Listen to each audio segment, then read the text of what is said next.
దేవుని నుండి ప్రభువైన యేసుక్రీస్తు నుండి కృపయు సమాధానం మనందరికి కలుగును గాక. ఆమేన్. దయచేసి కూర్చునండి.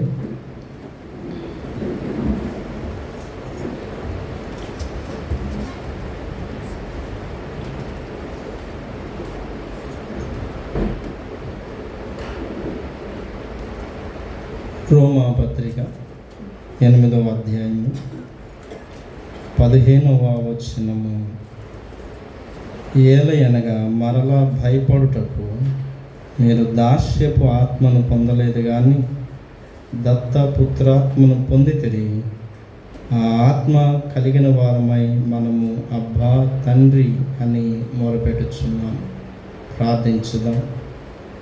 సర్వశక్తియు మిక్కిలి కనికరముల దేవ, మా పరలోకపు తండ్రి, మా యజమానుడా, మా జీవ ప్రదాతవు నీవే. నీ నామాన్ని మేము ఆరాధన కీర్తనలతో స్తుతించాము, ఆరాధించాము. నీ లేఖనములను ధ్యానిస్తుండగా ఈ లేఖనాలను మా జీవితంలో ఫలభరితం చేయమని, మేము నీకు ఇష్టకరంగా జీవించుటకు మమ్మల్ని నడిపించమని యేసుక్రీస్తు నామంలో వేడుకొని ప్రార్థిస్తున్నాము తండ్రి. ఆమేన్. క్రీస్తునందు ప్రియమైన వాళ్ళరా, మన ప్రభువును రక్షకుడైన యేసుక్రీస్తు నామములో మీ అందరికీ శుభాభివందనాలు తెలియజేస్తూ ప్రేమతో వాక్యదానంలోకి మిమ్మల్ని ఆహ్వానిస్తున్నాను. చదవబడిన 2 వాక్యాలు మీరు విన్నారు. రోమా పత్రిక 8వ అధ్యాయంలో మనము శరీరానికి రుణస్థులం కాము, ఆత్మానుసారులమై దత్తపుత్రాత్మను పొందిన వారమని పౌలు జ్ఞాపకం చేస్తున్న మాటలు. మత్తయి సువార్త 7వ అధ్యాయంలో యేసు ప్రభువారు అబద్ధ బోధకులను గురించి, అలాగే విశ్వాసంలో ఉంటున్నామని భ్రమపడుతున్న వారి గురించి మాట్లాడుతూ, చెట్టు మంచిదైతే దాని ఫలము కూడా మంచిదై ఉండును, మనము దేవుని పిల్లలమైతే ఆయన చిత్త ప్రకారం జీవిస్తామని యేసు ప్రభువారి పర్వత ప్రబోధాన్ని చదువుకున్నాం. ఈ 2 లేఖనాలను బట్టి దాస్యపు ఆత్మ, దత్తపుత్రాత్మ అంశాన్ని ధ్యానం చేసుకుందాం. దాస్యపు ఆత్మ, దత్తపుత్రాత్మ. రోమా పత్రిక పౌలు భక్తుడు చాలా భావగర్భితమైన పదజాలతో రాశారు. ఈ రోమా పత్రిక చదువుతున్నప్పుడు దరిదాపుగా మనకి అర్థం కాదు, అర్థమైనట్టే అనిపిస్తుంది కానీ మళ్ళా దానిలోకి మనం ఉండలేము కూడా. అంత తాత్వికంగా, ఆత్మీయంగా, అలాగే మానవ ఆలోచన కంటే ఎక్కువైన దైవాత్మ ఆవేశం వలన ప్రేరేపించబడిన రాయబడిన మాటలు. రోమపత్రికను అర్థం చేసుకోవాలంటే చరిత్ర అర్థం చేసుకుంటే కానీ రోమపత్రిక ఎప్పటికీ మనకు అర్థం కాదు. ఈ దినము 2 రకాల అంశాలు నేను మాట్లాడతాను. ఒకటి దాస్యపు ఆత్మ, రెండోది దత్తపుత్రాత్మ. ఈ రెండింటిని చారిత్రాత్మకంగా మాట్లాడటానికి నేను ప్రయత్నం చేస్తాను. ఈ మాటలు మీకు బైబిల్లో ఎక్కడ కూడా దరిదాపు కనిపించవు, పౌలు పత్రికల్లోనే ఎక్కువ కనబడుతుంటాయి. పాత నిబంధనలో దాసులను ఉంది కానీ దాస్యపు ఆత్మ అని కనిపించదు మనకి. క్రొత్త నిబంధన సువార్తల్లో కూడా ఈ పదజాలం మనం చూడం. అలాగే దత్తపుత్రాత్మ అనే పదజాలాలు పరిచయం చేస్తుంది కూడా పౌలు భక్తుడే. ఇంకా మనకి సువార్తల్లో కానీ లేకపోతే పాత నిబంధనలో కానీ ఈ పదజాలాలు కనిపించవు. అందుకనే ఈ పదజాలాలు ఎందుకు పౌలు చెబుతున్నాడు, వాటి భావం ఏంటి, ఏ విధానంలో పౌలు ఈ మాటలను చెప్పాల్సి వచ్చింది, వాటి విషయాలను మనం ఈ దినము ధ్యానం చేసుకుంటాం. మొదటిగా దాస్యపు ఆత్మ. మానవుడు సహజంగా దాస్యత్వాన్ని కలిగి ఉన్నాడని దేవుని వాక్యం జ్ఞాపకం చేస్తుంది. అయితే గ్రీకో రోమన్ ప్రపంచంలో ఈ దాస్యత్వాన్ని ఎలాగో చూశారు. ఎలాగో భావించారు, దాని ఉద్దేశాలు ఏంటో కొద్దిగా మనం తెలుసుకోవాలి. అప్పట్లో అరిస్టాటిల్ ఒక చక్కటి మాట అన్నాడు, కానీ అది దాస్యంలో ఉన్న వారి మనోభావాలు దెబ్బతీసింది. లివింగ్ స్టూల్ అనేటువంటి ఒక పదం ఉపయోగించారు.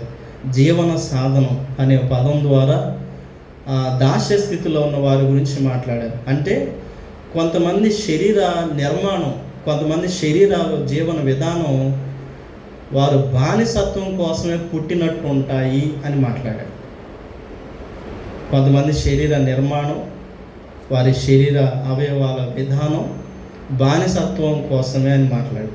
దీనిని మానవతావాదులు చాలామంది ఖండించారు, ఇది తప్పు అని ఖండించారు. మానవులు అందరూ దేవుని సృష్టిలో సమానులమే, కొందరి దేహాలను చూసి ఇలా భావించడం కరెక్ట్ కాదని మానవతావాదులు ఖండించారు అరిస్టాటిల్ భావన. భారతదేశంలో కూడా వర్ణ వ్యవస్థను మనం చూస్తాం. రంగును బట్టి, ఎత్తును బట్టి, వారి జీవన శైలిని బట్టి భారతదేశంలో కొంత వర్గాన్ని అస్పృశ్యులుగా ప్రకటించిన విధానము చరిత్రలో మనం చూసాం.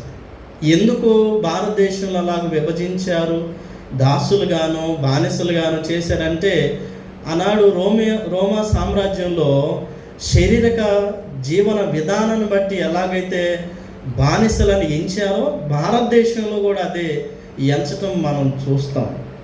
సో అరిస్టాటిల్ యొక్క పదజాలాన్ని చాలామంది కూడా ఖండించినట్లు మనం చూస్తాం. పూర్వము దాసుడి జీవన విధాన శైలి ఏంటి అంటే, గొర్రె ఎలాగో దాసుడు కూడా అంతే, ఎద్దు ఎలాగో దాసుడు అంతే, ఒక పశువు ఎలాగో దాసుడు కూడా, దాసురాలు కూడా అంతే. ఒక పశువుని కొనొచ్చు, అమ్మొచ్చు, దాసుడిని కొనొచ్చు, దాసుడిని అమ్మొచ్చు, దాసురాల్ని కొనుక్కోవచ్చు, దాసురాలను అమ్మొచ్చు. అంటే వారు ఆస్తితో సమానం. పశువులు ఎలాగో ఆస్తిలో భాగమో, దాసుడు కూడా ఆస్తే. మనకు పశువు నచ్చనప్పుడు ఎలా అమ్మేస్తామో, అది బకచిక్కి పని చేయలేనప్పుడు ఒక ఎద్దుని యజమానుడు ఎలా అమ్మేస్తాడో, దాసుడు బకచిక్కి బలహీన దశ, తన వృద్ధాప్యం వచ్చి శరీరంలో శక్తిహీన దశకు వెళ్ళినప్పుడు దాసుని కూడా అలాగే అమ్మేస్తాడు. సో దాసునికంటూ స్వతంత్రమైన జీవితం లేదు అని జ్ఞాపకం చేయబడింది. సామాజిక శాస్త్రవేత్త అప్పట్లో ఓర్లాండో ప్యాటర్సన్ అనేటువంటి ఆయన సోషల్ డెడ్ అనేటువంటి మాట దాసులకు ఉపయోగించారు, బానిసలకి. సామాజికంగా చచ్చిన వారు వీరు అని మాట్లాడారు. ఎవరు ఎటు తీసుకుపోతే అటు వెళ్ళిపోవాల్సింది, ఎవరు ఎక్కడ కూర్చోమంటే అక్కడ కూర్చోవలసింది, ఎవరు ఎక్కడ బ్రతకమంటే అక్కడ బ్రతకాల్సిందే, ఎవరు ఎలాగున ఉండమంటే అలాగ ఉండాల్సిందే. కానీ వీరికంటూ సామాజికంగా ఒక జీవితం లేదు. సామాజికంగా చచ్చిన వారు అనే ఒక పదాన్ని ఆనాడు సామాజిక వేత్త ఓర్లాండో ఉపయోగించినట్టు మనము గ్రీకో రోమన్ కల్చర్లో మనం చూస్తాం. అందుకనే పౌలు భక్తుడు ఈ దాస్యపు జీవితాన్ని గురించి కొరింథీ 2వ పత్రిక 11వ అధ్యాయం 20వ వచనంలో ఎలాగుంటుందో కొంచెము పరిచయం చేశాడు, కానీ అంత విపులంగా రాయబడలేదు. 11వ అధ్యాయము కొరింథీలకు రాసిన 2వ పత్రిక 11వ అధ్యాయము 20వ వచనాన్ని ఒకసారి చదువుకుందాం. ఒకడు మిమ్మును దాస్యమునకు లోపరిచినను, ఒకడు మిమ్మును మృంగివేసినను, ఒకడు మిమ్మును వశపరుచుకున్నను, ఒకడు తన్ను గొప్ప చేసుకున్నను, ఒకడు ముఖం మీద మిమ్మును కొట్టినను మీరు. అంటే బానిసలు లేదా దాసుల జీవితాలను వివరించడానికి పౌలు వారికి ఏం జరుగుతుంది రాసుకుంటూ వచ్చారు. ఒకడు మిమ్మును లోబరిచిన దాస్యానికి, మిమ్మును మింగివేసిన, వశపరుచుకున్న, ఒకడు తన్ను గొప్ప చేసుకొని మిమ్మల్ని నీచపరిచిన, ఒకడు మిమ్మును కొట్టిన, ముఖం మీద కొట్టి దూషించినా కూడా మీరు సహిస్తున్నారని దాస్యపు జీవితాలు కలిగిన వారికి రాసుకుంటూ వచ్చారు. అప్పటి కాలమందు ఉన్నటువంటి చక్రవర్తి అగస్టస్ మరి తన దాసుడైనటువంటి కాస్మోస్ను ఒక అవమానమైన పదజాలంతో దూషించాడు. అంటే దాసుల స్థితి నేను మీకు జ్ఞాపకం చేసుకున్నాను. ఎంత దూషించాడంటే, రోమన్ సామ్రాజ్యంలో ఉన్న వ్యభిచారిణుల కోసం ఆత్మహత్య చేసుకుని చావని చెప్పాడు. అంటే దాసుణ్ణి ఎలా పడితే అలా మాట్లాడవచ్చు, ఎలా పడితే అలా దూషించవచ్చు. మరొక దాసుడు థోలస్ అనేటువంటి దాసుణ్ణి కాళ్ళు విరగదీసేసాడు. అంటే వాళ్ళ ఇష్టం, చెయ్యి నరకొచ్చు, కాలు విరగదీయొచ్చు, ఒళ్ళుని, దేహాన్ని, చర్మాన్ని ఒలచవచ్చు. వాళ్ళ ఇష్టానుసారంగా ఇప్పుడు ప్రస్తుతం మన ఆంధ్ర రాష్ట్రంలో ఉన్నటువంటి కొంతమంది ఇతర దేశాలు లేదా సౌదీ అరేబియా ప్రాంతాలకు వెళ్ళినప్పుడు, చిన్న చిన్న పనుల కోసం వెళ్ళినప్పుడు వాళ్ళు ఎంత వేధించబడుతున్నారు మనం చూస్తున్నాం కొన్ని వీడియోలు. కొన్ని అందరు కాకపోవచ్చు, కొందరు వేధించబడుతున్న సందర్భాలు. అంతకంటే దారుణంగా ఆనాడు ఒక దాసుని వారి చెయ్యి విరచవచ్చు, వారి కాలు విరయవచ్చు, వారి దేహాన్ని ఏదైనా చేయొచ్చు అనేటువంటి స్థితికి ఆనాడు దాసుల జీవితాలను మార్చేశారు. అమ్మబడవచ్చు, కొనబడవచ్చు, కొనుక్కునే వాడిష్టం, అమ్మవాడిష్టం. దాసుని ఎలాగో కొనుక్కునేటువంటి వారంటే ఒక గుర్రం మీద దుప్పటి లేకుండా కొనేవారు. అంటే గుర్రాన్ని కొనేటప్పుడు దాని మీద ఏమి లేకుండా దాన్ని క్షుణ్ణంగా పరిశీలన చేసి ఎలాగ ఒక గుర్రాన్ని కొంటారో, దాసుని కూడా దేహం మీద వస్త్రాలు ఏమి లేకుండా పూర్తిగా, అంటే వస్త్రాలు ఉంటే అతని దేహం లోపం అగపడదు కదా, అతనికి ఏమి రోగం ఉందో, ఏది బలహీనంగా ఉందో అవపడదు కదా. వస్త్రాలను తీసివేసి అతని దేహమంతటిని పరీక్షించి భయంకరంగా వారిని టెస్టులు చేసి వారిని దాసులుగా తీసుకెళ్ళేవాడు. ఒకడు దాసుడిగా ఎందుకు అవుతున్నాడు? వాడి ఆర్థిక జీవన స్థితి, వాడు అనేకులకు అప్పులుగా మారటం, లేకపోతే వారి పితరులు వానికంటూ ఏమి మిగల్చకపోవటం, లేకపోతే ఎక్కువ మంది సంతానం ఉండి పేదరికం పెరగటం, ఏదో ఒక కారణం చేత వారు దాసులైనప్పుడు ఈ దాసుల్ని కొంటున్న విధానం వస్త్రహీనులుగా ఉంటారు. ఈ వస్త్రహీనుడైన దాసుడు కొనబడినప్పుడు వాళ్ళు ఏ ముద్ర వేస్తే అది శరీరంలాగా ఉండాలి. ఏదన్నా వస్త్రం చిరిగిందో ఏదన్నా ఇస్తే అది వేసుకోవాలి, అది లేకపోయినా కూడా అది అలాగే.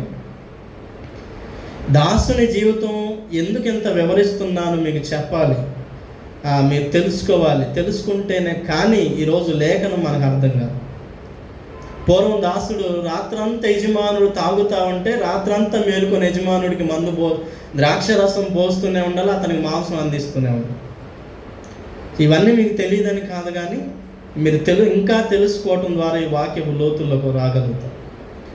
ఒక స్త్రీ దాసురాలుగా కొనబడినప్పుడు ఆమె దేహము యజమానుడి ఇష్టం. ఆమె లైంగికంగా ఎంతైనా చేసుకోవచ్చు, ఎంతైనా తన ఇష్టానుసారంగా ఆ స్త్రీ పట్ల ప్రవర్తించవచ్చు. ఎంతటి దాస్య స్థితిని గత కాలం గ్రీకో రోమన్ ప్రపంచంలో దాసులు అనుభవించారు. గ్రీకో రోమన్ ప్రపంచంలో 40% దాసులు ఉన్నారంట. 5%, 10% దాసులు కాదు, 40%. 100%లో ఎంతమంది దాసులు ఉన్నారు? 40 మంది. అంటే ప్రతి ఒక్కరికి దగ్గరగా ఓ దాసులు. సో ఈ దాస్య స్థితి గురించి పౌలు ఆ రకంగా మాట్లాడుతూ, దేవుడు ఈ దాస్య స్థితిని అంగీకరించలేదు. ఒక మానవుడు ఇంకొక మానవుడికి దాసుడిగా మారటం, ఒక మానవుడు ఇంకో చోట దాసుడిగా బతికి వస్త్రహీనుడిగాను, అనారోగ్యం గలవాడుగాను, లేకపోతే ఏదో లేమిడి గలవాడుగాను, ఏదో ఒక దేన స్థితిలో ఒకడికి దాసుడిగా మారటాన్ని దేవుడు చరిత్రలో అంగీకరించలేదు. అందుకనే దేవుడు దాస్య స్థితిని కొట్టివేస్తున్నాడు. 2 రకాలు ఈ దాస్య స్థితిని కొట్టివేశాడు. ఒకటి, మానవుడికి దాసుడు కాకూడదు. మానవుడు అవుతామంటారా? మనం గట్టిగానే చెబుతాం, నేను ఎవరికి తల అంతానే ఉంటాం, కానీ ఒక్కొక్కరికి ఎక్కడో చోట ఉంచుతాను. మనకు తెలియకుండానే మన జీవితాల్లో ఎదుటోళ్ళ ఇష్టాలు మన జీవితాలు పనిచేస్తాయి. మనకు తెలియకుండానే మొహమాటం కొద్దీ ఎదుటోళ్ళు ఇష్టాలు మన మీద పనిచేస్తుంది. మన మొహమాటం ఉంటే చాలు ఎదుటోళ్ళ ఇష్టం మన మీద పనిచేస్తుంది. తెలియకుండానే ప్రేమను బట్టి ఎదుటోళ్ళకి దాసులైపోతుంటాం. తెలియకుండానే భయాన్ని బట్టి ఎదుటి మనిషికి దాసులు మారుతుంటాం. తెలియకుండానే మన జీవన పరిస్థితులను బట్టి, మనకున్న సమస్యలను బట్టి ఎదుటి మనిషికి బానిసగాను దాసుడిగాను మారుతుంటాం. అందుకనే మానవీయ చరిత్రలో ఒక మనిషికి దాసుడిగా మారటాన్ని దేవుడు అంగీకరించలేదు. ఒక మనిషి దాసుడిగా మారితే అది దేవునికి మాత్రమే దాసుడిగా మారాలి. అందుకనే దరిదాపు 400 సంవత్సరాల పైగా ఇశ్రాయేలు ఐగుప్తు దాసత్వంలో బతికి ఐగుప్తు దాసత్వంలో కన్నీరు మొరపెట్టుకున్నప్పుడు ఆ కన్నీరు యొక్క మొర ఆకాశములకు చేరిందంట. ప్రభువా, మానవులమైన మేము మానవులకు దాసులంగా ఉన్న మమ్మల్ని విడిపించు. ఈ దాస్య స్థితి నుంచి మమ్మల్ని విడిపించమని వారు ఇశ్రాయేలీయులు దేవునికి మొరపెట్టుకున్నప్పుడు ఇశ్రాయేలీయులను దేవుడు దాసుల స్థితిలో నుంచి కుమారులుగా పిలిచారు. నిర్గమకాండము 4వ అధ్యాయము 22వ వచనాన్ని ఒకసారి చదువుకుందాం. నిర్గమకాండము 4వ అధ్యాయము 22వ వచనం. దయచేసి ఎవరైనా చదివి సహాయం చేయండి. అప్పుడు నీవు ఫరోతో, ఇశ్రాయేలు నా కుమారుడు, నా జ్యేష్ఠ పుత్రుడు. వీరు ఎక్కడి నుంచి వచ్చారు? ఇప్పుడు ఫరోకి చెప్పమంటున్నాడు. మోషే, నువ్వు వెళ్ళి ఫరోకి ఏం చెబుతావంటే, ఇశ్రాయేలీయులు దాసులు కాదు, ఇశ్రాయేలీయులు నీ బానిసలు కాదు, ఇశ్రాయేలీయులు నా జ్యేష్ఠ కుమారులు, ఇశ్రాయేలు నా స్వకీయమైన పుత్రులు అని దేవుడు వారిని పిల్లలుగా, కుమారులుగా పిలుస్తున్నాడు. దాస్య స్థితి నుంచి వారిని పిల్లలుగా తీసుకొస్తున్నాడు. సో దేవుడికి అంగీకారం లేదు, దేవుడికి ఇది ఇష్టం లేనటువంటి అంశం. అందుకనే ఆయన వారిని కుమారులుగా పిలిచాడు. ఇంతేగాక హోషేయ గ్రంథం 11వ అధ్యాయము 1వ వచనంలో, బాలుడైన ఇశ్రాయేలును నేను పిలిచితిని, బాలుడైన స్థితిలో ఉన్న ఇశ్రాయేలును నా కుమారునిగా నేను స్వీకరించితినని హోషేయ గ్రంథము 11వ అధ్యాయము 1వ వచనంలో జ్ఞాపకం చేయబడుతున్నమాట. ఇశ్రాయేలు బాలుడై ఉండగా నేను అతని ఎడల ప్రేమ కలిగి నా కుమారుని ఐగుప్తు దేశంలో నుండి పిలిచితిని. హోషేయ 11:1. సో దేవుడు మనల్ని దాసులుగా, మనిషికి దాసులుగా మారొద్దని చెప్తున్నాడు. వాస్తవంగా యోసేపు జీవితాన్ని మనం చూస్తే యోసేపు దాసుడిగా అమ్మబడ్డాడు. కానీ దాసుడిగా యోసేపు జీవితము దాసుడిగానే ఉన్నాడు ఐగుప్తు దేశంలో. ఎలా మారాడు? ఆ ఐగుప్తు దేశాన్నే శాసించే స్థితికి, అతను చెప్పినట్టు ఐగుప్తు దేశం నడుచుకునే స్థితికి దేవుడు యోసేపుని హెచ్చించలేదా? ఎక్కడ ఎవరు దాసులుగా అమ్మబడ్డారో, ఎక్కడ ఎవరు మానవులకు దాసులుగా మార్చబడుతున్నారో ఆ స్థితిని దేవుడు ఎప్పుడు ఎన్నడూ అంగీకరించాడు. కొన్నిసార్లు మానవులమైన మనము ఒకవేళ ఎవరికి దాసులం కాకపోయి ఉండొచ్చామో, కానీ తెలియకుండా మన జీవితాల్లో ఇతరుల ఇష్టాలు, భావాలు, ఇతరుల ఆలోచనలు మన మీద పనిచేస్తూ మనం ఇతరుల జీవితాలకు దాసులంగా మారుతూ ఉంటాం. నేను మీకు ఒక ఎగ్జాంపుల్ జ్ఞాపకం చేస్తాను. నిన్న ఒక పండుగ జరుపుకున్నారు అందరూ. ఒక యవనస్తుడు ఒక స్టేటస్ పెట్టాడు, విషెస్ పెట్టాడు, తన చెల్లికి పెట్టాడు. నేను ఆ యవనస్తుడికి వెంటనే రిప్లై ఇచ్చాను, ఎందుకు నువ్వు ఇది పెట్టావు, నువ్వు క్రైస్తవుడు కదా అని నేను రిప్లై ఇచ్చాను. అతను చెప్పిన మాట ఒకటే, సార్ మా చెల్లి పెట్టింది స్టేటస్, నేను పెట్టకపోతే ఏమైనా అనుకుంటుందేమో అని పెట్టానండి. సో ఇప్పుడు అతను ఎందుకు పెట్టాడు? తన చెల్లి ఏమైనా అనుకుంటుందేమో అంటే మొహమాటం కొద్దీ ఎదుటి మనుషులకు మనం తెలియకుండానే దాసులంగా. దేవునికి ఇష్టమైంది అది కాదది. దేవుడు అన్య ఆచారాలు, అన్య పండుగలు జరుపుకోవటానికి వీల్లేదని ధర్మశాస్త్రానుసారం మనకి ఇచ్చాడు. కానీ అది పెట్టింది ఎవరో తెలుసు? ఒక పాస్టర్, నాకు తెలిసిన ఒక పాస్టర్. నేను అతన్ని ఖండించి, నిజమే, మనకు తెలియకుండానే ఇతరులు మన జీవితాల్లో తిండి విషయంలో, పండుగల విషయాల్లో, ఆచారాల విషయాల్లో, లేకపోతే భావానుసారమైన అంశాల విషయాల్లో ఏదో ఒక విధానంలో ఎదుటి వాళ్ళ ఇష్టాలు, ఎదుటివారి ప్రేమను బట్టి, ఎదుటివారి దగ్గర మన మొహమాటాన్ని బట్టి వారి ఇష్టాలు మన జీవితాల్లో నెరవేరుతూ ఉంటాయి. అందుకని దేవుడు ఏమంటున్నాడంటే, మీరు దాసులైతే దేవునికే దాసులు కావాలి. కొరింథీయులకు రాసిన 1వ పత్రిక 7వ అధ్యాయము 24వ వచనంలో ఈ మాట చెప్తున్నాం, మానవుడికి ఎప్పటికీ దాసులు కాకండి. 1వ పత్రిక 7వ అధ్యాయము 24వ వచనాన్ని చదువుకుందాం. సహోదరులారా, ప్రతి మనుష్యుడు ఏ స్థితిలో పిలువబడునో ఆ స్థితిలోనే దేవునితో సహవాసము కలిగి ఉండవలేను. 23 కూడా, మీరు విలువ పెట్టి కొనబడిన వారు గనుక మనుషులకు దాసులు కాకుండా. ఏమో తెలియకుండా ఎదుటి వారి కోసం చేస్తున్న మొహమాటం కొద్దీ ఈనాడు ఎక్కువ యవనస్తులు దీనిలో ఎక్కువ పడుతున్నారు. వాళ్ళు ఏమని అనుకుంటారని మాట్లాడటం, వాళ్ళు ఏమని అనుకుంటారని వాళ్ళు అనుకున్నట్టు రిప్లై ఇవ్వటం, వారు అనుకున్నట్లు స్పందించడం, మాట్లాడటం, అది ఈ సొసైటీలో యవనస్తుల జీవితాలు ఎక్కువగా పనిచేస్తుంది. అందుకే యవనస్తులు దాసులుగా, సాతానికి బానిసలుగా, సాతాను చర్యల్లో దాసులుగా మారవలసి వస్తుంది. సో నీ జీవితంలో ఎవరు పని చేయాలి? నీ జీవితంలో ఒక మనిషి చర్యలు, ఒక మనిషి ఆలోచన పని చేయాలా? నీ జీవితంలో దేవుని ఆలోచన, దేవుని చిత్తం పని చేయాలి. మత్తయి సువార్తలో యేసు ప్రభు వారు చెప్పారు, ప్రభువా నన్ను పిలిస్తే పరలోక రాజ్యం ఎవరు పోరు కానీ నా తండ్రి చిత్తము చొప్పున. అంటే నీ జీవితంలో ఎవరి చిత్తం జరగాలి? ఎవరి నిర్ణయాలు జరగాలి? ఎవరి ఆలోచనలు పని చేయాలి? ఎవరి బాట నీ జీవితంలో నడవాలి? ఎవరి ప్రవర్తన ఆధారంగా చేసుకొని నీ జీవితం ముందుకు సాగాలి? దేవుణ్ణి కదా. దేవుణ్ణి కాకుండా దేవుని ఆలోచనలు మనలో పని చేయవు, దేవుని తలంపులు మన యందు పని చేయలేం, దేవుని చిత్తం మనలో ఏలుబడి కానియం. కానీ మన జీవితాలు ఎక్కువ మానవుడే పని చేస్తుంటాడు. నేను ఒకటి చాలామంది జీవితాలు అబ్జర్వ్ చేశాను. ఎక్కువ ఎవరు ప్రేమ కలిగి ఉంటారో ఆ ప్రేమ కలిగి ఉన్న వ్యక్తి జీవితం, వారి ఆలోచనలు మన మీద ఎక్కువ పని చేస్తూ ఉంటాయి. అది చెయ్యొచ్చా, చెయ్యకూడదా, అది మంచిదా, చెడ్డదా, అది దేవునికి ఇష్టమా కాదా అనే ఆలోచనలు మనం చేసేస్తాం. వారంటే మనకు ప్రేమ కాబట్టి, వారు మనం ప్రేమిస్తున్నారు కాబట్టి ఆ ఇష్టంలో నుంచి దాసులంగా మారుతారు. ఇక రోమా సామ్రాజ్యంలో భయాన్ని బట్టి దాసులుగా మారారు, అవసరతను బట్టి దాసులుగా మారారు. బహుశా ఈరోజు మనం అలాంటి దాసత్వపు లోకి పోయి ఉండకపోవచ్చు, కానీ ప్రేమను బట్టి, మొహమాటాన్ని బట్టి, ఎదుటివారు ఏమనుకుంటున్నారనే ఆలోచనను బట్టి మనం బానిసలుగా మారుతున్నామేమో ఒకసారి మనల్ని మనం పరిశీలన చేసుకోవాల్సిన అవసరం.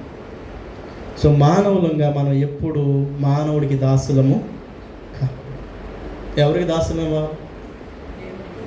క్రీస్తు ప్రభువారికి, దేవునికే మనము దాసులంగా మార్చగలం. దేవా నేను దాసుడని, నేను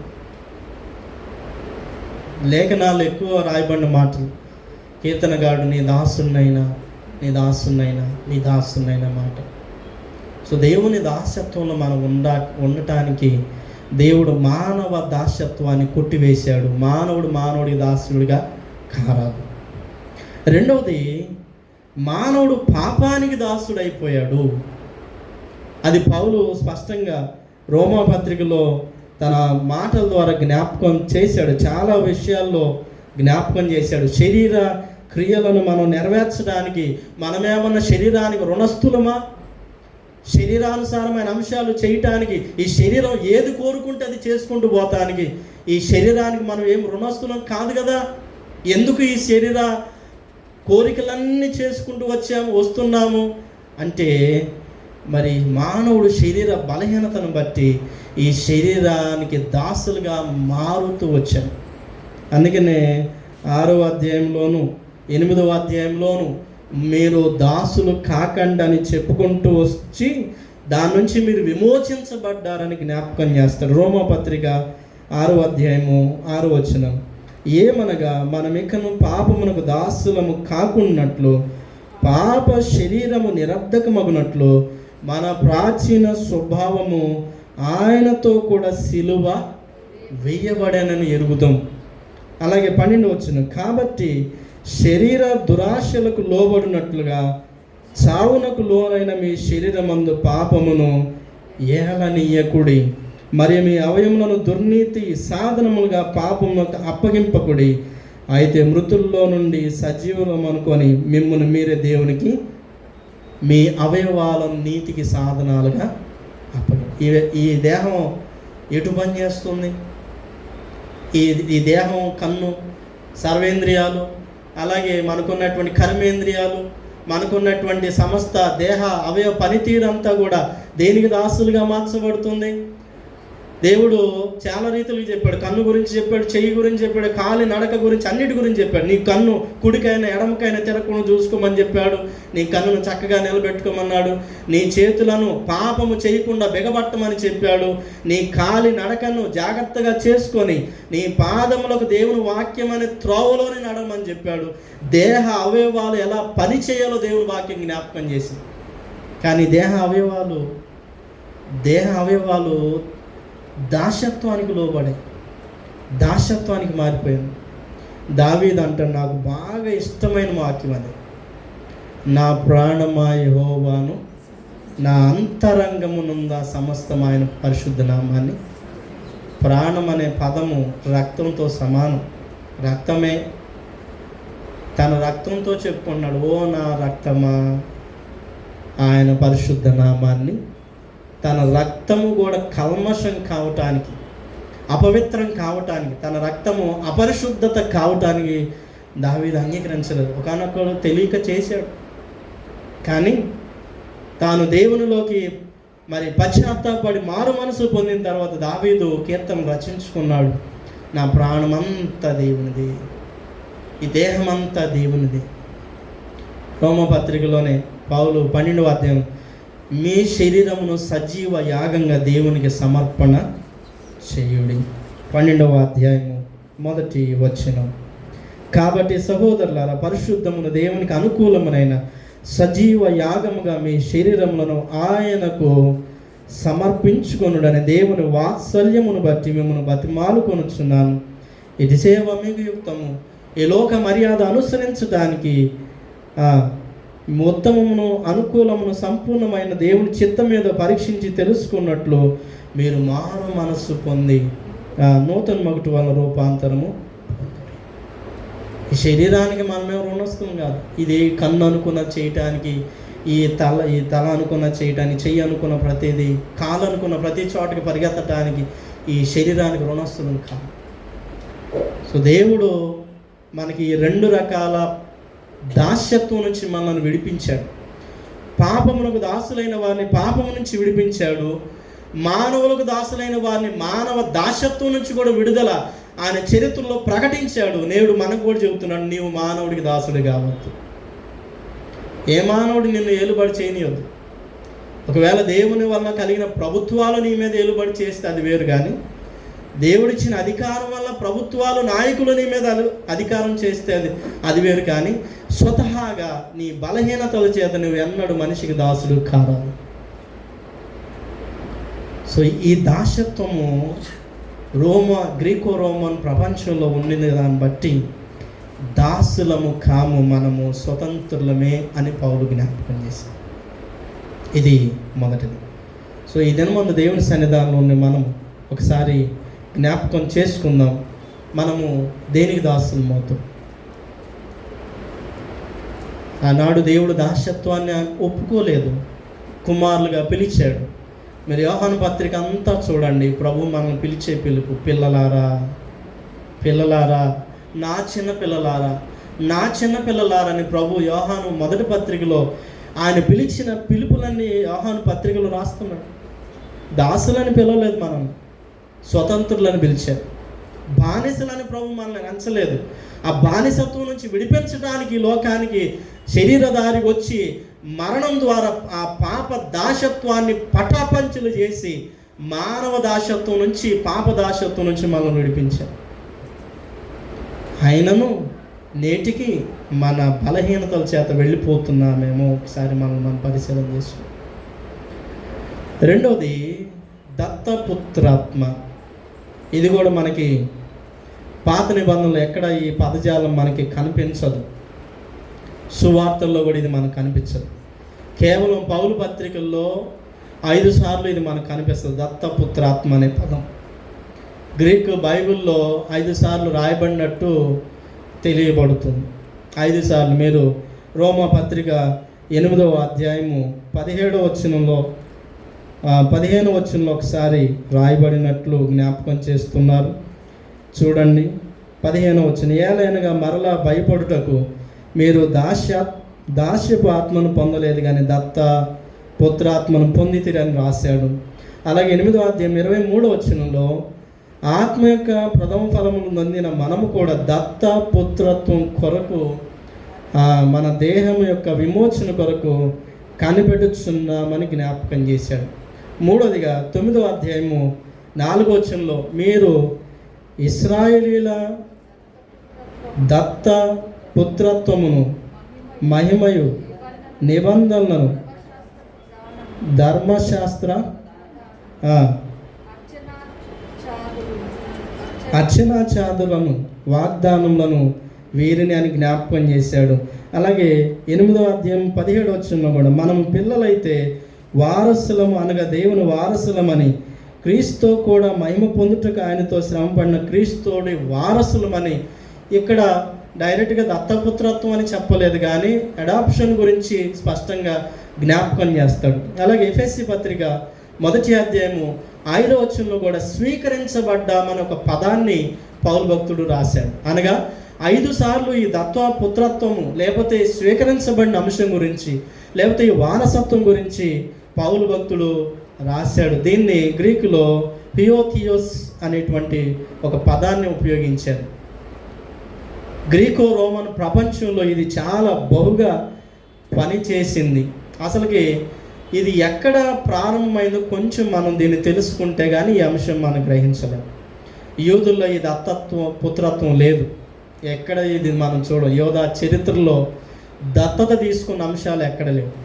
ఇది ఎక్కడ ఉంది అని అంటే కేవలం గ్రీకు వారి కల్చర్లో, రోమన్ వారి కల్చర్లో ఒక వ్యక్తిని దత్తత తీసుకున్నటువంటి అంశాలు మనకు జ్ఞాపకం చేయబడతాయి. కానీ పౌలు ఏమనుకున్నాడంటే ఎక్కడైనా పాత నిబంధనలో ఈ దత్తత తీసుకున్న అంశాలు ఏమన్నా ఉన్నాయేమో పరిశీలన చేశాడు కానీ కొంతమేర ఈ దత్తత అనే అంశము ఉందని చెప్పటానికి ప్రయత్నం చేశాడు. దానికి ఉదాహరణగా మోషేను ఫరో కుమార్తె పెంచుకున్న అంశం, అవునా కదా? మోషేను ఫరో కుమార్తె తనకు కుమారునిగా పెంచుకుంది. ఇంతేకాకుండా మొర్దెకై ఎస్తేరును పెంచాడు. తల్లిదండ్రులు లేనటువంటి ఎస్తేరును మొర్దెకై పెంచినట్లుగా ఎస్తేరు గ్రంథము 2వ అధ్యాయము 7వ వచనంలో 15వ వచనంలో దీనిని మనం చూస్తాం. కానీ గ్రీకు రోమన్ వారి కల్చర్లోని దత్తత ఎక్కువగా కనిపిస్తుంది. మొదటిగా గ్రీకు వారి సమాజంలో మనం జ్ఞాపకం చేసుకుందాం. క్రీస్తు పూర్వం 4వ శతాబ్దంలో ఏథెన్స్ వారి దగ్గర ఈ యొక్క దత్తత అంశం ఎక్కువగా పనిచేసింది. అప్పట్లో దరిదాపుగా 30 మందిని దత్తత తీసుకున్నట్టు ఒక చరిత్ర కలదు. ఎందుకు ఈ దత్తత అంటే ఒకవేళ మధ్యలో చనిపోయినప్పుడు లేకపోతే చనిపోకముందు తమకు పిల్లలు లేనప్పుడు ఆయా కారణాలను బట్టి కొంతమందిని తమకిష్టమైన వారిని దత్తత తీసుకునే అంశాలు 3 రీతిలుగా. ఒకటి బ్రతికుండినప్పుడు దత్తత, రెండోది వీలునామా ద్వారా దత్తత తీసుకున్నారు, మూడోది మరణం తర్వాత దత్తత. అంటే ఆయా రకాలుగా దత్తతలు తీసుకోవటం, అడాప్షన్ చేసుకోవటము మరి ఏథెన్స్ పట్టణంలో ఉండినట్టు ఒక చరిత్ర కలదు. అది గ్రీకు వారి కల్చర్. రోమన్ వారి కల్చర్లో వచ్చేలాగా చాలా భిన్నంగా ఉంది. ఇక్కడ దత్తత ఎవరు తీసుకుంటారంటే సామాన్య మానవులు కాదు, కేవలం రాజ కుటుంబీకులు మాత్రమే ఎవరినన్నా దత్తత తీసుకుంటారు. దానికి ఒక చరిత్ర ఏంటంటే చక్రవర్తి అగస్టస్ తిబేరియస్ని దత్తత తీసుకున్నాడు. 46 ఏళ్ల వయసు కలిగిన తిబేరియస్ని క్రీస్తు శకం 4వ సంవత్సరం ముందు దత్తత తీసుకున్నాడు. తనకి పిల్లలు లేనందున తన తర్వాత వారసత్వ రాజకీయానికి దత్తత తీసుకున్నాడు. సో ఈ దత్తత తీసుకోబడినటువంటి తిబేరియస్ వారసుడిగా చక్రవర్తిగా మారాడు. ఈ మాట మీరు మీ మనసులో ఉంచండి. దత్తత తీసుకున్న వ్యక్తి ఏం మారాడు? వారసుడిగా చక్రవర్తిగా మార్పు చెందాడు. ఇదే పౌలు పట్టుకున్న ముఖ్యమైన పదం, ముఖ్యమైన అంశం. దానిని తీసుకొని క్రైస్తవులకు బోధిస్తూ, ఇదిగో మీరు దత్తపుత్రాత్మను సంపాదించుకున్నారు, దత్తపుత్రాత్మలోకి మీరు వచ్చారు, దేవుడు మిమ్మలను తన స్వీయ కృత పిల్లలుగా పిలుచుకున్నాడని జ్ఞాపకం చేశాడు. ఎందుకు ఇలా జ్ఞాపకం చేస్తున్నాడంటే కేవలం ఒక రాజరిక వ్యవస్థలో ఉన్న వ్యక్తే దత్తత తీసుకొని అతనికి వారసత్వం ఇచ్చి చక్రవర్తిగా మార్చినప్పుడు పరలోకం నుండి వచ్చినటువంటి ప్రియ తండ్రి ఆ కుమారుడు యేసుక్రీస్తు ప్రభువారు మనలను దత్తత తీసుకున్నాడు, మనలను వారసులుగా చేసుకున్నాడు. ఆయన పోయేటువంటి కిరీటం ఎలాంటిదో కదా, అవునా కదా? భూమి మీద ఒక మానవుడు దత్తత తీసుకుంటేనే చక్రవర్తిగా ఆధిపత్యం అధికారం ఇస్తే పరమందున్న దేవుడు మనకి ఇవ్వబోయే ఆధిపత్యం ఎంత గొప్పదో కదా. సో దీన్ని పౌలు జ్ఞాపకం చేసి, మీరు వారసులు కానీ దాసులే మాత్రము కానీ. ప్రియులారా, దేవుడు మనకి పరలోక వారసత్వాన్ని మన ముందు ఉంచి ఉన్నాడు. దానిని మనం ఒకసారి జ్ఞాపకం చేసుకోవలసిన వారమై ఉన్నాం. చాలామంది ఈ వారసత్వాన్ని పోగొట్టుకున్నారంట. చాలామంది ఈ వారసత్వాన్ని ఏదో ఒక కారణాల చేత, శరీర బలహీనతల చేత, శరీర దాస్యత్వం చేత, ఆయా కారణాల చేత పోగొట్టుకున్నారంట. అది ఏదైనా కావచ్చు. దేవాలయానికి వచ్చి మనం బైబిల్ చదివినంత మాత్రం వారసులం కాలేం కదా. కేవలం ప్రార్థన చేసి లేకపోతే దేవుని కొన్ని రకాలుగా సేవించినంత మాత్రాన వారసులం కాలేం కదా. ఆ విధానంలో కూడా పోగొట్టుకోవచ్చు. ప్రభువా ప్రభువా నన్ను పిలుచు ప్రతి ఒక్కరూ పరలోక రాజ్యానికి వారసులు కాలేదు. మరి ఎవరవుతారు? దత్తపుత్రులుగా తీసుకున్నప్పుడు దత్తపుత్రులుగానే పని చేయాలి, దత్తపుత్ర బాధ్యతగానే ప్రవర్తించాలి. దత్తపుత్రత్వంలో ఉన్న ఆ యజమానుడు తండ్రి యొక్క చిత్తాన్ని స్పష్టంగా చేయగలగాలి. దత్తపుత్రులుగా స్వీకరించబడిన తర్వాత దాసులంగా ప్రవర్తిస్తుంటే, బానిసలుగా ప్రవర్తిస్తుంటే, ఆయనకు విరుద్ధంగా ప్రవర్తిస్తుంటే, అందుకని యేసు ప్రభువు చెప్పాడు, చెట్టు మంచిదైతే దాని ఫలాలు కూడా మంచిదై ఉండాలి కదా. చెట్టు మంచిదని ఎంచి దాని ఫలాలు ఎలా చెడ్డని ఎంచుతాము? దేవుడు మంచివాడైనప్పుడు, దేవునిలో బలహీనత లేనప్పుడు ఆయన పిల్లలంగా దత్తపుత్రులంగా మనలో అవి ఎందుకు పని చేస్తున్నాయి, ఎందుకు ఉంటున్నాయి మన జీవితాలు అంటే కుమారులుగా కుమార్తెలుగా వారసులుగా పిల్లబడుతున్నాం, కానీ జీవితం మాత్రం దాస్య జీవితం అయిపోయింది. అబ్రహాము సంతానం మేము, అబ్రహాము పిల్లలం మేమని యూదులు చెప్పుకున్నారు. కానీ ప్రభు వారిని ఏమన్నాడంటే, మీరు అబ్రహాము పిల్లలని మీరు శరీర రీతిగా చెప్పుకున్నారే కానీ మీ తండ్రి అబద్ధానికి జనకుడు. ఎవరు అతను? సాతాను, అపవాది మీ తండ్రి. అపవాది క్రియల చొప్పున, అపవాది ఇష్టం చొప్పున, అపవాది ప్రేరణ చొప్పున మీ జీవితం సాగుతుంది. కాబట్టి మీరు దేవుని వారసత్వంలో మీరు లేరని ప్రభు జ్ఞాపకం చేశాడు. బాప్తిస్మ ఇచ్చే యోహాను అయితే అసలు గట్టిగా ఒక పదం అనేసాడు, సర్ప సంతానం అన్నాడు. ఈ మాట మనలంటే మనం ఊరుకోం. ఆనాడు వారికి ఎంత కోపం వచ్చి ఉండొచ్చు ఆ మాట. అందుకే బాప్తిస్మ ఇచ్చే యోహాను తల తీసేయించారు. సర్ప సంతానమా, అబద్ధ జనకుడి యొక్క సంతానమా, సాతాను సంతానమా దేవుడు పిలిచేటువంటి స్థితికి మన జీవితాలు మారినాయి. కేవలం దేవుని ఆలయానికి వచ్చి ప్రార్థించి వాక్యం చదివి పాటలు పాడి కానుక చెల్లించి ఇదిగో మేము దేవుని బిడలమని చెప్పుకుంటున్నటువంటి నేడు క్రైస్తవ జనమైన మనలను దేవుడు ఈరోజు ప్రశ్నిస్తే ఏం చేస్తాం? చెట్టు మంచిదే, దాని ఫలం కూడా మంచిదే ఉండాలి. ఆయన మనం పిల్లలని పిలిచాడు, పిల్లలంగా మనం కూడా ప్రవర్తించి తీరాలి. వారసులమని మనం పిలిచాడు, వారసులంగా ప్రవర్తించి తీరాలి. చెట్టు ఆయన దున్ని విత్తనం వేసి కాపు కాసి సమస్తమంతా చేసి బురుజులు కట్టించి మొత్తం వేసి బాగా చేసిన తర్వాత కారు ద్రాక్షాలు కాసిన చెట్టులాగా జీవితం మారిపోతుంది. అందుకని దేవుడు ఈరోజు మనలను దాసులను పిలవటలేదు, దత్తపుత్రులు అని పిలుచున్నారు. పిల్లలారా, నా ప్రియ పిల్లలారని ప్రభు మనల్ని పిలుస్తున్నాడు. అయితే ఈ పిల్లలంగా దత్తత తీసుకొనబడినటువంటి మనము ఈ ఆత్మ శక్తిని, ఆత్మ అవసరతను, ఆత్మ ఎవరిదో ఈ 3 అంశాలను కొంచెం మనం జ్ఞాపకం చేసి, ఏ ఆత్మనిచ్చాడండి దేవుడు? దాస్యపాత్మ, దత్తపుత్రాత్మ. దయచేసి చెప్తే నేను ముందుకు సాగిపోతాను. దత్తపుత్రాత్మ అంటే మన ఆత్మ దత్తపుత్రులమైన ఆత్మ, అంటే దేవుని ఆత్మను కలిగిన. ఈ ఆత్మ దేవునిది, దేవుని చేత నడిపించబడాలి ఈ ఆత్మ. అందుకే నేను గలతీ 4:6 అంట చాలా చక్కటి మాట. గలతీ పత్రిక 4వ అధ్యాయము 6వ వచనాన్ని ఒకసారి చదువుకుందాం.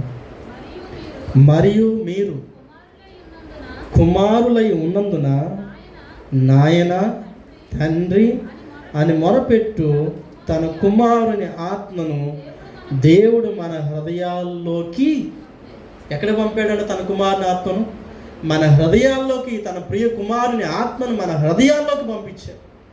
సో ఈనాడు మనం దేవుని పిల్లలంగా, దత్తపుత్రులంగా, దేవుని ఆత్మ కలిగినటువంటి వారంగా మనం స్పష్టంగా ఉన్నామని జ్ఞాపకం చేస్తున్నాం. దేవుడు మానవుని నిర్మించినప్పుడు దాంతోనే నిర్మించాడు. మనతో ఏర్పాటు చేసి జీవాత్మను ఒదగవాడు, ఆ జీవవాయువును ఒదగవాడు జీవాత్మ అయ్యాడు. సో నీయందు నాయందు ఉన్నది ఈ లోక దురాత్మ కాదు, సాతాను ప్రేరేపితమైన ఆత్మ కాదు, దేవుని ఆత్మ. ఇది దాస్యపు ఆత్మ కాకూడదు, ఇది వారసత్వపు ఆత్మ, ఇది దేవుని స్వీకృతమైనటువంటి ఆత్మ. సో ఇది మనం. రెండోది, ఈ ఆత్మ శక్తి ఏంటి? ఈ ఆత్మశక్తి నేను మీకు జ్ఞాపకం చేస్తాను. ఈరోజు కూర్చున్నామంటే ఆత్మ చేతనే మనం కూర్చున్నాం. మాట్లాడుతున్నామంటే ఆత్మ లేకుండా ఎవరు మాట్లాడరు. ఏదైనా చేయగలుగుతున్నామంటే ఆత్మచేతనే. బ్రతుకున్నామంటే ఆత్మచేతనే. గమనాలన్నీ నడుస్తున్నాయి అంటే కేవలం ఆత్మతోనే. ఈ ఆత్మకి ఇంత శక్తి ఉంది, మాట్లాడే శక్తి ఉంది, నడిపించే శక్తి ఉంది, బ్రతుకుని కొనసాగిస్తున్న శక్తి ఆత్మకు ఉంది. మరి ఆత్మ శరీర క్రియలను జయించే శక్తి లేదా? శరీర క్రియలకు వచ్చేప్పుడు మాత్రము ఆత్మను వినియోగించము. ఎందుకంటే శరీర క్రియలు నెరవేర్చుకోవాలి కాబట్టి. అందుకని దేవుని వాక్యం అంటుంది, దేవుడు నీకు ఇచ్చిన ఆత్మ చేత శరీర క్రియలను చంపొచ్చు అని రాయబడింది. రోమపత్రిక 8వ అధ్యాయము 13వ వచనాన్ని ఒకసారి చదువుకుందాం. 8వ అధ్యాయము 13వ వచనం. దీనితో 13 మీరు శరీరానుసారంగా ప్రవర్తించినలా చావవలసిన వారై ఉందరు కానీ ఆత్మచేత శారీరక క్రియలను చంపిన ఎడల. సో ఆత్మకి ఏ శక్తి ఉందంట? శరీర క్రియలను నిన్ను నడిపించే శక్తి కలిగింది. నీ క్రియలను చంపలేదా? నీ జీవంతాన్ని నడిపిస్తూ, మాట్లాడిస్తూ, నిలబెడుతూ, అన్ని సందర్భాల్లో నీతో ఉండి పనిచేస్తున్న ఈ ఆత్మ శరీర క్రియలను చంపే శక్తి లేదా?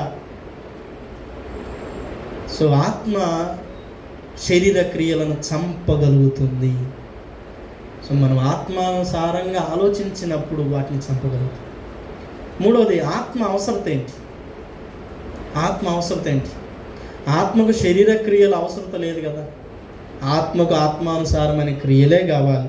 8వ అధ్యాయము 5వ వచనాన్ని చదువుకుందాం. శరీరానుసారులు శరీర విషయంలో యందు మనసుంతులు, ఆత్మానుసారులు ఆత్మ విషయము మీద మనసుంతులు. ఆత్మానుసారులు దాని అవసరతను గుర్తుపడతారు. ఆత్మానుసారులు దానికి ఏది కావాలో అదే పని చేస్తారు. ఆత్మానుసారులు ఆత్మ కోసం నిరంతరం ఆలోచన చేస్తారు. ఆత్మానుసారులు ఆత్మ ప్రేరణలోని జీవితాలు కొనసాగుతుంటాయి. ఆత్మానుసారులు ఎప్పుడు తిన్నామా, పడుకున్నామా, లేకపోతే జీవితం అయిపోయిందాక. ఒకడు అనుకున్నాడంట, నా ప్రాణమా తినుము త్రాగము. సో ఈడి ఆత్మ దేని మీద పనిచేస్తుంది? శరీరం మీదే. శరీరంకి ఏమైనా తినాలి, శరీరంకి ఏం తాగాలి, శరీరంకి ఏమి తీసుకోవాలి. శరీరాన్ని ఈనాడు మనిషి శరీరాన్ని అలంకరించుకోవటానికి సమయం అంతా గడిచిపోతుంది. దినములు చెడ్డవి, జాగ్రత్త. సమయాన్ని ఈ శరీర భయంకరమైన పోషణ కొరకు, శరీర భోజనం కొరకు, శరీర అలంకరణ కోసం నీ సమయాన్ని వృధా చేస్తూ, ఆత్మను వంచిస్తూ, ఆత్మను పాడు చేస్తే దేవుడు సహించడు. ఈ ఆత్మానుసారంగా ఈ శరీరం ప్రవర్తించాలి, కానీ ఈ శరీరానుసారంగా ఆత్మ ప్రవర్తించటానికి వీలు. ఎందుకంటే మన్నైనది వెనకటి వల్లే మన్నైపోయిన ఆత్మ తాను దయచేసిన. లెక్క చెప్పాల్సిందేది శరీరం చెప్పదు కదా, చెప్పాల్సింది లెక్క ఆత్మే చెప్పింది. సో దేవుడు ఆత్మను అడుగుతానన్నాడే కానీ శరీరాన్ని అడుగుతానని చెప్పను. శరీరంతో ఉండినప్పుడు నువ్వేం ప్రవర్తించు, శరీరంతో ఉండినప్పుడు ఏం చేసావు, ఈ ఆత్మకి ఏ ఆహారం పెట్టావు, శరీరంతో ఉన్నప్పుడు ఈ ఆహారాన్ని ఎలా పోషించావు, ఎలాగ ఈ ఆత్మను సంరక్షించావు, దినమంతా కూడా ఈ శరీరాన్ని పోషించి సంరక్షించే దాని మీద పెట్టిన శ్రద్ధ, ధ్యాస, దేవుని ఆత్మని ఎలా పోషించి సంరక్షించి దాని పట్ల బాధ్యత వహించాలో మానవులంగా, క్రైస్తవంగా, దేవుని ఎరిగిన వారిని దాన్ని విస్మరించామని చెప్పాలి. నిజంగా ప్రియులరా, దేవుని ఆత్మను పోషించాల్సిన బాధ్యత మనకు. తెస్సలోనిక పత్రికలో పౌలు ఒక మాట అన్నాడు, ఆత్మను ఆర్పకుడి. ఏం చేస్తున్నామంటే ఆత్మను ఏదో ఒక విధానంలో, ఏదో ఒక శరీర క్రియల చేత, శరీర ఇచ్ఛల చేత ఆత్మను పాడు చేసి ఆర్పేస్తున్నాం. ఇది ఎవరి ఆత్మ? దేవుడు నీకు నాకు అనుగ్రహించిన తన దత్తపుత్రాత్మ, తన స్వీయమైన ఆత్మ, తనలో నుంచి వచ్చినటువంటి ఆత్మ, తన వాయువు, మన జీవితాలను ఊదిన పోషిస్తూ సంరక్షిస్తూ నడిపిస్తున్నటువంటి ఆత్మ నేటికి ఈ ఆత్మని పాడు చేస్తామా? ఈ ఆత్మనే మరి ఏదో ఒక శారీరక కార్యాల ద్వారా పాడు చేస్తామా? సో ఈ దినం మనం ఒకసారి పరిశీలన చేసుకుందాం. ఆయన మంచి వాడై ఉన్నాడు, ఆయన పిల్లలంగా మనం కూడా మంచి వారమే. చెట్టు మంచిదే, దాని ఫలాలు కూడా మంచివై కూడా ఉన్నాయి. ఆయన పిల్లలంగా వారసత్వాన్ని కొనసాగించవలసిన వారమా? ఏంటి వారసత్వం? ఇక్కడ నేను మళ్ళీ వెనక్కి వెళ్ళి ఒక మాట చెప్పి ముందుకు వస్తాను. అగస్టస్ తన ప్రియకుమారుడై దత్తత తీసుకున్న తిబేరియస్కి చక్రవర్తి స్థానం ఇచ్చారు. మరి దేవుడు తన పిల్లలమైన మనకి ఈ జీవన ముగింపు తర్వాత, ఈ శారీరక జీవితం ముగింపు తర్వాత మనకి ఏ జీవితం ఇవ్వబోతున్నాడో, ఏ వారసత్వం ఇవ్వబోతున్నాడో దాన్ని తీసుకోవటానికి మనం సిద్ధంగా ఉన్నాము. దాన్ని పొందటానికి, దాన్ని అనుభవించడానికి సిద్ధంగా ఉన్నాము.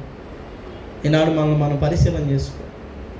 ఈనాడు దాని మీద మనం దృష్టి పెట్టాలి, ధ్యాస పెట్టాలి. దేవా, ఈ శరీరాన్ని పోషించుకోవటానికి నేను శరీరానికి రుణస్తుని కాదు కదా. ఈ శరీరాన్ని మీద అంత దృష్టి పెడతానికి నన్ను శరీరానుసారుడిగా నీవు సృష్టించలేదు కదా.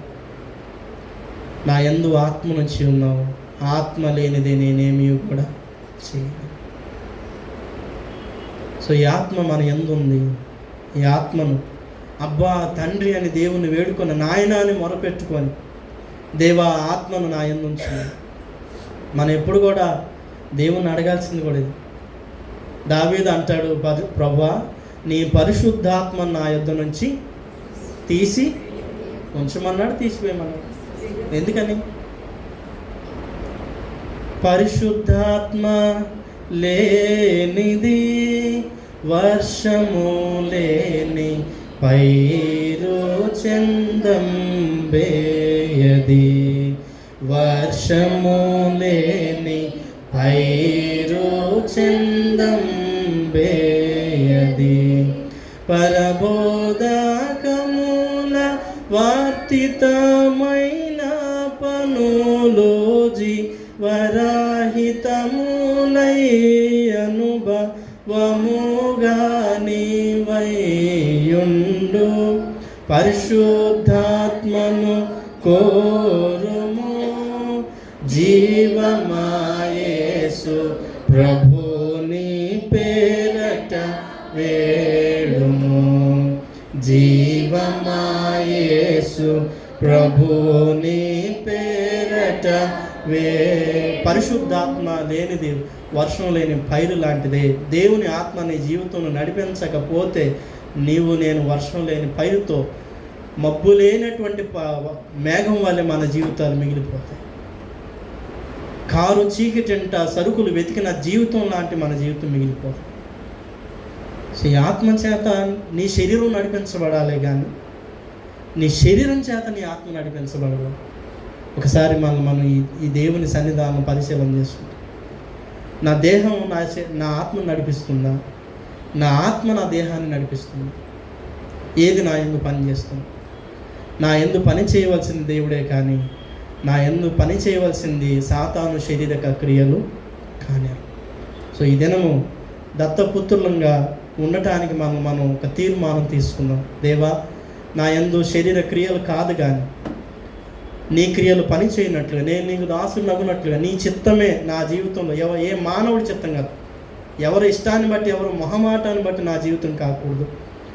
పాపాన్ని బట్టి ఇతరుల ప్రేరణను బట్టి నా జీవితం నడవకూడదు, నీ ప్రేరణ, నీ చిత్తం చొప్పున నా జీవితం నడవాలని ఇదేనో ఒక్కసారి మనం తీర్మానం చేసుకుందాం. మనం పరిశీలన చేసుకుందాం. తలలు వంచుదాం. ఒక నిమిషం మనం ప్రార్థన చేసుకుందాం. మనం ఆత్మ పరిశీలన చేసుకుందాం. దేవుని సన్నిధానంలో ఉండిన మనము ఒకసారి మన హృదయాంతరంగాలను పరిశీలన చేసుకుందాం. దేని చేత మన జీవితాలు నడిపించబడుతున్నాం? శరీరానికి నువ్వు ఎందుకు రుణస్థురాలు అయ్యావు? శరీరానికి రుణస్థులు మగటానికి శరీరము శాశ్వతమైంది కాదు కదా. శరీరము నిన్ను నడిపించట్లేదు, నేను నడిపిస్తున్నది దేవుని ఆత్మ. దేవుడు నీ యందు నాయం ఉంచినటువంటి ఆత్మ. దేనికి మనం రుణస్థులమైంది? ఏది మన యందు పని చేస్తుంది? శరీరము ఆత్మను నడిపిస్తుందా? ఆత్మయే శరీరాన్ని నడిపిస్తుందా? ఏది నీ ఆధీనంలో పనిచేస్తుంది? ఒకసారి మనం పరిశీలన చేసుకుందాం. దేవా, నీవు నా యందు దత్తపుత్రాత్మనే ఉంచి ఉన్నా, కానీ దాస్యపు ఆత్మను ఉంచలేదు.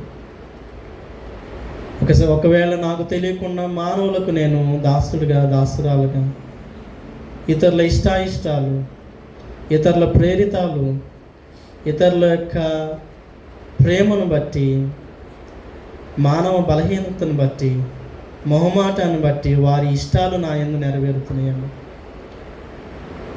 తద్వారా నేను నిన్ను ప్రభువా అని పిలిచిన ప్రయోజనం లేదని ఒకసారి జ్ఞాపకం చేసుకుంటూ ఆయన చిత్తం మన యందు పని చేయాలని, అది ఉన్నదో లేదో ఒకసారి జ్ఞాపకం చేసుకుందాం. అలాగే పాపమునకు దాసులం అవటానికి ఏమి నియమం ఉంది మనకి? మనం పరిశీలన చేసుకుందాం. ఎందుకంటే పాపమును ప్రభు పటాపంచలు చేశాడు, దాన్ని కొట్టివేశాడు. ఆయన మనల్ని వారసులుగా పిలిచాడు.